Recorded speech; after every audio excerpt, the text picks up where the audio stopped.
শীতের সকালে এরকম ৩-৪ রকম পদের ভর্তা দিয়ে ভাত খেতে অনেক মজা লাগে। যারা, যারা ভর্তা পছন্দ করেন তাদের কাছে মজা লাগবে।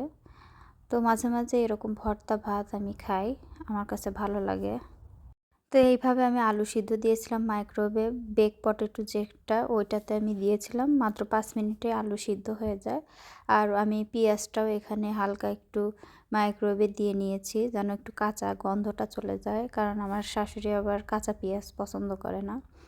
তো আমাকে এই জিনিসটা শিখিয়ে দিয়েছিল আমার এক বিয়ান, মানে আমার বোনের ননদ।